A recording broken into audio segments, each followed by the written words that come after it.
Ladies and gentlemen, you just met someone and suddenly your thoughts are consumed. Every moment feels charged. You're reading into every message, every pause, every little detail. But what you may not realize is that what you're feeling isn't necessarily love, it's anxiety. It's the fear of the unknown. It's the emotional high of potential, not the stability of a connection. In the early stages of dating, it's easy to confuse obsession with genuine affection. But there's a massive difference between being genuinely interested in someone and mentally spiraling around their every move. You're not in love, you're on a chemical roller coaster triggered by hope, uncertainty, and dopamine hits every time your phone lights up. Let's call it what it is, emotional gambling. You're placing emotional bets on someone who hasn't even shown you their full hand. You're allowing your mood, your self-esteem, and even your sense of future happiness to be influenced by someone you barely know. Every time they text back, you feel validated. Every time they don't, you start spiraling. That's not romance. That's emotional instability being fed by an external source. This is why it feels like obsession, because it becomes addictive. You're chasing a hit, the hit of feeling chosen, the hit of believing someone finally sees you. But they don't even know you yet, and deep down, you don't know them either. The danger here is that obsession makes you overfunction. You give too much too soon, you overthink your messages, you bend your schedule, you ignore red flags, you try to be the perfect version of yourself so they won't lose interest. But in doing that, you start losing parts of yourself. You get caught in this trap where their behavior dictates your self-worth. If they seem interested, you feel amazing. If they pull back, you feel rejected, unworthy, unwanted. That's not the foundation for a healthy connection. It's the beginning of self-abandonment. Here's the truth no one wants to hear. If you're obsessing over someone this early, it usually means you've attached meaning to the potential of being chosen, not the reality of being valued. You're chasing validation, not love. You're craving certainty, not clarity. And this kind of obsession feeds on silence and space. The less they give you, the more your mind fills in the blanks with fantasy. You start creating stories about who they are, how perfect they'd be for you, how this could be something real. But stories aren't relationships, fantasies aren't foundations, and hope isn't a substitute for actual connection. Obsession in early dating comes from giving your heart to an idea instead of allowing time to show you the truth. When you confuse obsession for love, you stop paying attention to how you feel about the person and become obsessed with how they feel about you. You lose your sense of curiosity and turn dating into a test you're trying to pass. You forget that this isn't about proving your worth. It's about discovering if this is someone worth giving more of your energy to in the first place. You're not falling for them. You're falling for the version of them you've created in your head. That may sound harsh, but it's the truth so many people overlook in early dating. The truth is, in the beginning stages, we're not dating the person. We're dating our projection of who we think they are. You've taken the few glimpses they've shown you, the charming smile, the attentive texts, the shared sense of humor, and you've built an entire emotional house around it. You've filled in the blanks with your imagination, with your unmet desires, and with your hopes for what this could become. You're not in love with their character. You're in love with their potential. This is why you find yourself getting overly attached way too soon. It's not because they've earned that level of intimacy. It's because you've assigned meaning to things that are still neutral. A sweet good night text suddenly means they're serious. A compliment gets turned into a sign that they see a future with you. A long conversation makes you feel like you've found your soulmate. But you're not observing reality. You're filtering everything through the lens of your own emotional hunger. You want this to be something real so badly that you're willing to overlook the fact that you don't actually know them yet. And the most dangerous part, you start falling for how they make you feel instead of who they really are. This projection becomes a powerful emotional drug. It soothes your insecurities, fills your loneliness, and gives you something to daydream about. You start to fantasize about a future together. You imagine how they'll fit into your life, how you'll introduce them to your friends, what your holidays will look like together, but none of that is based on real experience. It's a mental movie you've directed, produced, and cast this person in, without even knowing if they want the role. And when they inevitably don't match up to the idealized version you've built, you feel crushed. You feel confused. You ask yourself, how did I get it so wrong? But the truth is, you never gave reality the chance to reveal itself. This is the stage where obsession takes over. You're not dating with clarity. You're dating with emotional fog. You ignore red flags because they don't fit your narrative. You excuse bad behavior because it clashes with the version of them you're attached to. You chase their attention because it's the only thing that keeps the fantasy alive. But that fantasy is fragile. It crumbles under pressure. It breaks the moment real intimacy is required, because true connection isn't built on imagination. It's built on observation, experience, and time. Until you start seeing the person in front of you for who they actually are, not who you hope they are, you will always be at the mercy of your own illusions. And illusions can feel intoxicating, but they never lead to emotional security. The longer you stay attached to a projection, the harder it becomes to let go, even when reality is screaming for your attention. In early dating, one of the biggest mistakes people make is giving too much emotional energy too soon. And the danger of this isn't just that it leaves you vulnerable, it's that it makes you blind. You begin investing your time, your thoughts, your emotions, even yourself, worth into someone who hasn't proven yet that they deserve a front row seat in your life. Why are you checking your phone 10 times an hour? Why are you rearranging your schedule just in case they text? Why are you overanalyzing every interaction, replaying conversations like they're clues in a mystery you're desperate to solve? It's because you've handed over your emotional energy without seeing what they're doing to earn it. When you start giving someone emotional priority too early, it throws off the balance. They haven't invested the same amount, but now they're in a position of power, not because they took it, but because you gave it. That shift creates anxiety. You begin feeling like you're on a tightrope, afraid that any wrong move will make them disappear. But here's the catch. People value what they earn, not what's handed to them for free. And when you give your heart away too easily, it loses perceived value. That doesn't mean you shouldn't be open, warm, or kind. It means you need to be selective with your energy.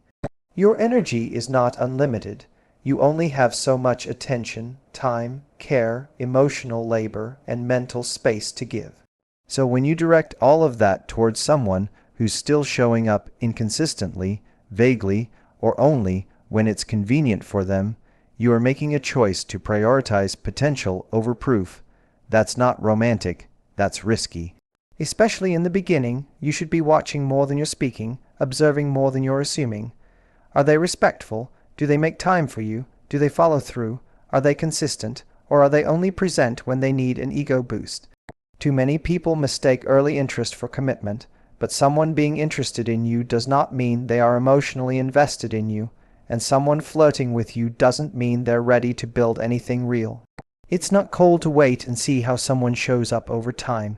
It's smart, it's grounded, because giving energy without investment is like watering a plant that doesn't have roots. It may look green for a while, but eventually it dies. And when that happens, you're left depleted, tired, wondering where it all went wrong. But it didn't go wrong when they stopped texting. It went wrong when you decided they mattered before they earned it. Giving energy too soon creates emotional imbalance. It places your happiness in someone else's hands before they've shown they know how to hold it. It sets up a dynamic where you're chasing validation instead of building connection. And worse, it trains you to overfunction in relationships, to do more, give more, prove more, just to keep someone barely interested. That's not love. That's emotional overinvestment in a person who may not even be ready for something real. When you truly understand your value, something incredible happens. You stop feeling frantic, anxious, and desperate for someone else's attention.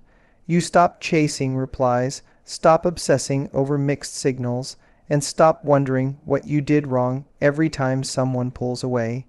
Because when you're rooted in your own worth, your mind isn't constantly asking, how do I make them like me? Instead, it's asking, do they align with the kind of person I want in my life? That small shift changes everything. Obsession thrives in insecurity, but stability grows in self-awareness. The more deeply you internalize your value, the less space obsession has to grow. When you're unsure of your worth, dating feels like walking on eggshells. You twist yourself into knots trying to be likable. You worry about saying the wrong thing. You tolerate delayed responses, inconsistent effort, and lukewarm interest, because a part of you believes that's all you're worthy of. But when you know your value, you stop interpreting bare minimum behavior as something to get excited about. You don't get butterflies from uncertainty. You get clarity from consistency. You begin to view effort as the entry fee, not the reward. Someone texting you back isn't special. Someone liking you isn't rare. What matters is how they show up, how they make you feel, and how consistently they choose you without games. When you lead with value, you also stop negotiating your standards just to keep someone around. You no longer mold yourself into a version you think they'll like. You show up as your full self and let the wrong ones weed themselves out. That's power, that's confidence, and it's not arrogant, it's peaceful. It's calm, it's rooted in the deep belief that you are already enough, and anyone who's right for you will meet you at that level, not try to bring you down from it. You don't need to prove anything. You don't need to win anyone over. You just need to observe, because someone who genuinely sees your worth will show it in their actions. Knowing your value also helps you set emotional boundaries. You no longer let your thoughts spiral just because someone didn't text back. You don't sit around refreshing your phone or crafting the perfect reply to keep their interest. You live your life. You focus on your goals. You stay busy with things that make you feel alive and fulfilled. You date from a place of fullness, not from a void waiting to be filled. That doesn't mean you don't care. It means you care about yourself first. And when you prioritize self-respect, you naturally become less reactive and more discerning. You don't chase, you choose. Value isn't something you find in someone else's eyes. It's something you decide to believe about yourself, whether or not anyone else validates it. The most magnetic people in the world are those who walk into a room already knowing they bring something beautiful to the table. They don't beg for love. They reflect it from within. And that kind of energy repels inconsistency, attracts respect, and turns obsession into calm clarity. There's a reason why dating feels like everything when the rest of your life feels like nothing. When your world is empty, one person starts to look like the whole world. You begin to hyper-focus on them because there's nothing else anchoring you. But when you live a full life, when you pour energy into your passions, friendships, health, goals, you don't have the emotional space to obsess over someone who just entered your life. You're already occupied. You already have momentum. That's the secret most people overlook. Obsession grows in the gaps. Fill those gaps, and obsession loses its grip. Think about it. When was the last time you felt truly alive outside of a romantic connection? When did you last wake up excited about your life, not just what someone else was doing or saying? If you can't answer that easily, it's a sign that you've unintentionally made your emotional fulfillment dependent on external attention. That's not a flaw, it's a habit of emotional outsourcing. But the moment you begin to take ownership of your own joy, your own growth, your own sense of purpose, you stop viewing dating as your only source of excitement. It becomes one piece of a much bigger, richer life. You don't need someone else to bring you passion. You can build it yourself. Start showing up for the version of you that isn't waiting around. The version of you who's in the gym, who's building a business, who's learning something new, who's reconnecting with old friends, who's stepping into hobbies that challenge and stretch you. This isn't about being busy for the sake of distraction. It's about falling in love with your own life so completely that someone else's inconsistency no longer shakes your core. When you're deeply connected to your own path, you no longer place the burden of happiness on someone else's presence. There's a massive difference between dating as a bonus and dating as a lifeline. When you make someone the center of your emotional world too soon, you lose your center the moment they pull away. But when your life is already filled with energy, purpose, and forward motion, their presence becomes an addition, not a necessity. They don't complete you. They complement you. That difference is everything. Because when you know that your happiness isn't dependent on them, you no longer need them to act a certain way for you to feel okay. You become emotionally sovereign, calm, confident, rooted. This also changes how you show up in the relationship. You're not anxiously waiting for a message. You're responding in your own time because you're genuinely busy living. You're not asking for reassurance constantly. You're already secure within yourself. You're not trying to overgive to prove your worth. You're assessing if they fit into the life you've already built. You stop needing someone to fill a void and start seeing them as someone who either adds peace or brings confusion. And when you're already full, confusion becomes a deal breaker, not a challenge to solve. One of the most powerful things you can do in early dating is resist the urge to rush.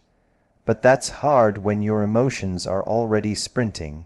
When you meet someone and feel that instant chemistry, the natural instinct is to accelerate everything, to text all day, to see them as often as possible, to dive deep into emotional conversations, to plan out a future before you've even seen their reality. But fast doesn't always mean real, and intensity doesn't equal compatibility. When you move too quickly, you don't just skip steps. You skip clarity. You create a story faster than you can gather facts. And when that happens, you confuse momentum for meaning. There's a difference between someone making you feel something and someone who's actually showing up consistently, kindly, and with intention. But when you're emotionally hungry, when you've been starved for connection, attention, or affection, it's easy to mistake the rush of early attraction for something deep and lasting. So you leap, you bond fast, you open up too soon, you ignore pacing, and what you don't realize is that the speed at which you fall often determines the speed at which you break. Because you didn't take the time to build emotional structure. You built a feeling without a foundation. Slowing down isn't about playing games. It's about protecting your peace. It's about giving yourself the space to observe rather than just feel. To notice how they handle pressure, how they communicate when it's not convenient, how consistent they are over time. Anyone can show up strong in the beginning when hormones and hope are driving the ship. But real character is revealed slowly. Real compatibility unfolds over time.